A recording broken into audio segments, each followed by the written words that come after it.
अस्सलाम वालेकुम, खुश आमदीद हमारे चैनल में। मेरा नाम नूर हसन है। अभी जो मैं आपको रेसिपी बता रहा हूँ वो बता रहा हूँ गोश्त की। वो है गाय का गोश्त। तो इस मसला ये बता रहा हूँ वही तरीके से बहुत अच्छे मसला जो गांव में अक्सर बनाया करते हैं लोग। तो ये बिल्कुल मैं अपनी रेसिपी जो हमारी अम्मी और दादी वगैरह की रेसिपी है वो आज आपके सामने मैं शेयर करूँगा। तो चले हम चलते हैं अपने। जी, ये हड्डी वाला गोश्त था, क्योंकि हड्डी वाला गोश्त का सालन बहुत अच्छा बनता है, बहुत मज़ेदार बनता है। ये सालन बनेगा शोरबे वाला, ग्रेवी वाला नहीं बनाना था, इसको बनाएंगे शोरबे वाला। और ये 1 किलो गोश्त हड्डी वाला, और इसमें जाएगा 2 प्याज जाएंगे। ये मेरे पास 2 ही टमाटर है काटे हुए। उसके बाद ये लहसुन है मैंने साबित ही रखा हुआ। ये आखिर पे हमने अदरक डालना पकते हुए। इसमें जाएगा नाजनी ये चाय वाला 1 चम्मच मैं ये डाल रहा हूँ लाल मिर्च। 1.5 चम्मच मैं खुश्क धनिया डाल रहा हूँ। खुश्क धनिया से ये गोश्त की बदबू जो होती है ना, स्मेल ख़त्म हो जाती है। और आधी चम्मच ये चाय वाले नमक वाला डाल रहा हूँ। आधी से भी कम जो चाय वाला चम्मच है हल्दी डाल रहा हूँ। चले जी बिस्मिल्लाह करते हैं जी। ये है घी है मेरे पास, इसमें मैं बहुत कम घी डाल रहा हूँ। ये देखो मैंने गोश्त कढ़ाई में डाल दिया। इसको अपने पानी का जो है ना, इसको पहले खुश्क करना आपने ऐसे। और एक साइड पे मैंने पानी चढ़ा दिया। जब भी कोई गोश्त बनाए, आप मुर्गी वगैरह बनाए, कोई भी पानी गर्म करके डाला करें। आपने देखा होगा अक्सर लोग जो है ना खाना बनाते हैं देगे वगैरह शादी ब्याह पे, तो पानी गर्म डालने से बहुत जल्दी गोश्त गल जाएगा। अगर ठंडा पानी आप डालेंगे ना तो गोश्त जल्दी नहीं गलेगा। इसका पहले आपने पानी खुश्क करना। मैं इस पे दे रहा हूँ इसका ढकना। तो इसका पहले पानी ख़त्म करेंगे, बाकी के हम बाद में मसाले डालेंगे।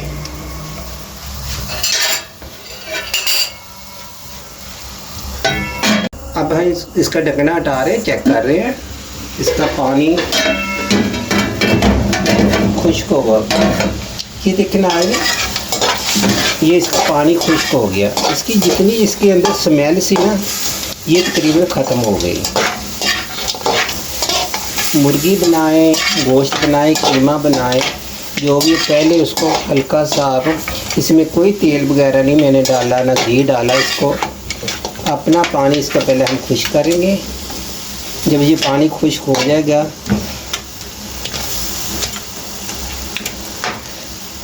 मैंने पहले भी बताया, ये जैसे हमारी अम्मी बनाया करती थी या दादी बनाया करते थे पहले। हमारे अभी भी कई बहुत सारे लोग हैं जो गांव में, पुराने लोग जितने भी हैं वो ऐसे ही बनाते हैं। अब ये मैं डाल रहा हूँ 2 प्याज बड़े बड़े हैं।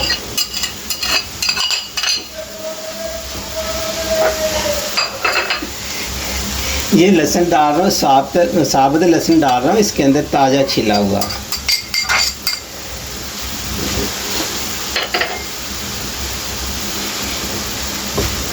नमक, लाल मिर्चें, खुश्क धनिया थोड़ा ज़्यादा व 1.5 चम्मच। आधी चम्मच जो चाय वाली नमक डाल रहा हूँ, और आधी से कम जो चाय वाला चम्मच मेरे पास ये आपने देखा होगा वो हल्दी डाल रहा हूँ।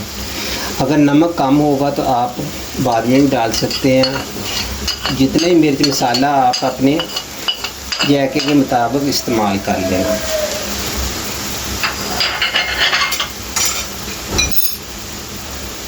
और ये मैं साथ ही 2 जो टमाटर काट के रखे वो भी डाल रहा हूँ।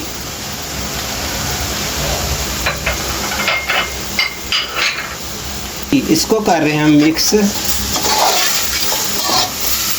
इसके अंदर प्याज भी चले गया, लहसुन भी चल गया, टमाटर भी चले गया। ये देखो लहसुन मैंने ऐसे साबुत डाल दिया। जब गोश्त आधा गल जाएगा तो हम अच्छे तरीके इसको भून लेंगे। घी उस टाइम डालना जिस टाइम गोश्त गल जाएगा। आखिर पे घी डाल के हम इसको अच्छी तरह भूनेंगे। भूनने के बाद आपने अदरक भी जो जिस टाइम बिल्कुल तैयार हो जाएगा आखिर पे डालेंगे। जब पानी डालेंगे ना भूनने के बाद,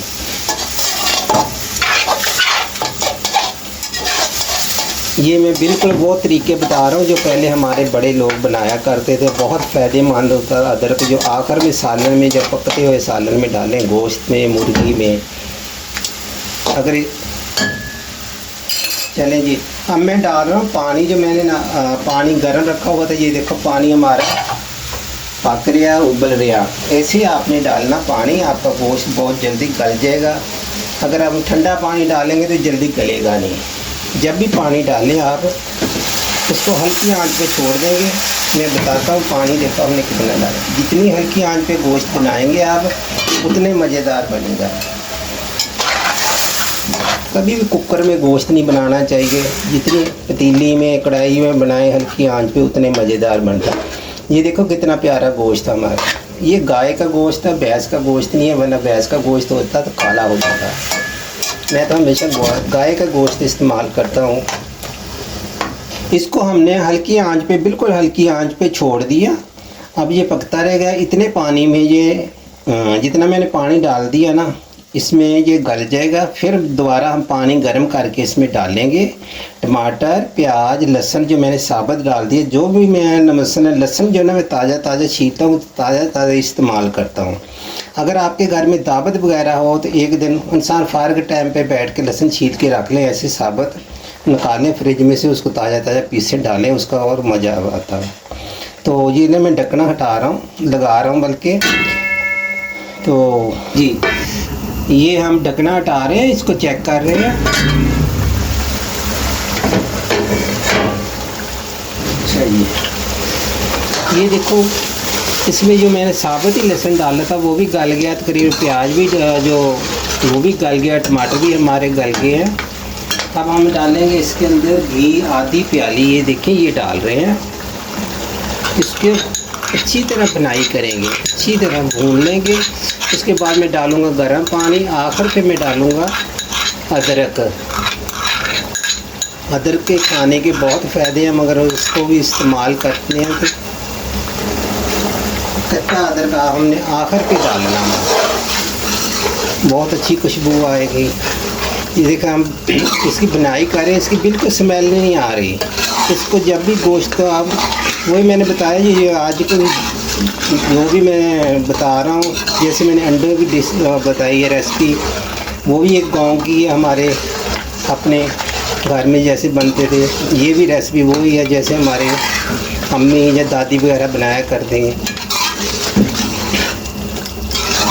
आपने देखा होगा अक्सर गांव में अगर नाई वगैरह खाना बनाते हैं, वो भी इसी तरीके से बनाते हैं। पहले गोश्त का पानी खुश्क करते हैं, उसके बाद उन्होंने पानी एक देग में पकने के लिए रखा होता है, निकाली जाती है, डालते जाते हैं। चावलों में भी इसको अच्छी तरह भून लेना। ये देखो माशाल्लाह सब एक जान हो गया पक्के। बस इसको हमने 5 मिनट ही भूनना है। जितनी हल्की आंच पे ये बनेगा उतने मज़ेदार सालन बनेगा।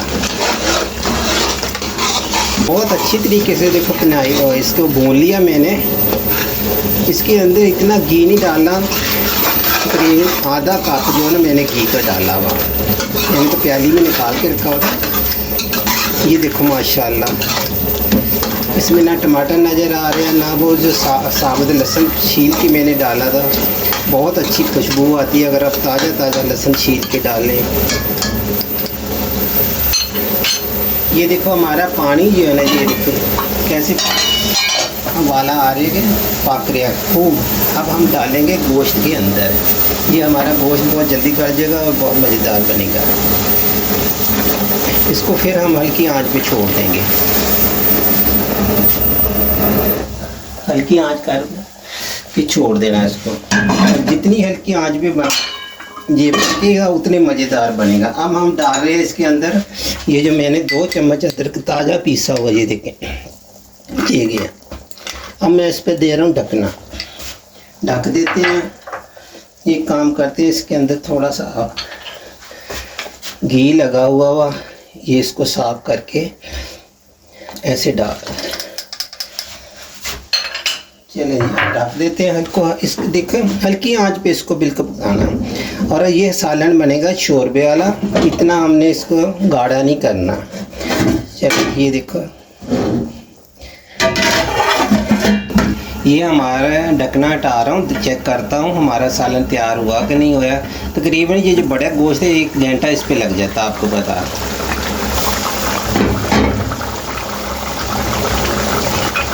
ये देखिए माशाल्लाह बिल्कुल जैसे हमें जितना चाहिए ना, इसके अंदर ग्रेवी चाहिए वह बिल्कुल वैसे सही। ये देखें ऐसा होना चाहिए, ये ऐसा, ना इतना गाढ़ा और ना ही इतना ये पतला हुआ। अब हम इसको निकालेंगे, चूल्हा कर देते हैं बंद, डिश में निकालते हैं इस जगह। ये देखो हमारा माशाल्लाह गोश्त का सालन कितना अच्छा बन गया, और शक्ल है इसकी देखें आप कितना प्यारा। और ये गाय का गोश्त है, समझे। तकरीबन इसको 1 घंटा लग गया। हल्की आंच पे आपने पकाना, कुकर में कभी ना बनाया करें आप सालन। कुकर में से ही चने हो गए, पाए हो गए, वो तो बना। जब भी गोश्त बनाएं आप कढ़ाई में या किसी पतीली में बनाएं, उसका बहुत अच्छा जायका आता, टेस्ट होता। और दूसरी बात ये है कि इसको हल्की आंच पे बनाएंगे तो बहुत ही अच्छा टेस्ट आएगा, बहुत ही अच्छा ये ना गल जाता हुआ हल्की आंच पे। और माशाल्लाह यकीन करके जाने हमारे घर ये बन रहे ऐसे जब गोश्त तो पूरे घर में खुशबू आ रही थी। कोई इतने गर्म मसाले नहीं डाले। अदरक जो है ना आपने पीस के आखिर में डाला करें, जब आप इसको अच्छी तरह भूनने के बाद गर्म पानी डाला करें, डालने के बाद अदरक बाद में डाला करें पीस के। तो माशाल्लाह ये देखें आप, इसमें आप हरी मिर्ची डालें चाहे तो डाल लें, धनिया थोड़ा सा डालें, ज़्यादा नहीं, क्योंकि इसके अपनी जो खुशबू है जो जायका ना, वरना जो ना धनिया की खुशबू का जायका ज़्यादा आता हुआ। तो ये सालन आप रोटी के साथ खाएं, नान के साथ खाएं, जिससे भी आपको दिल चाहे। बहुत माशाल्लाह गल गया बहुत अच्छे तरीके से। हल्की आंच पे बनाएं, तकरीबन 1 घंटे में ये गोश्त। जी अल्लाह हाफ़िज़। फिर मिलेंगे इंशाअल्लाह ताला अगली नई रेसिपी के साथ। तो फॉलो ज़रूर कर दिया करें।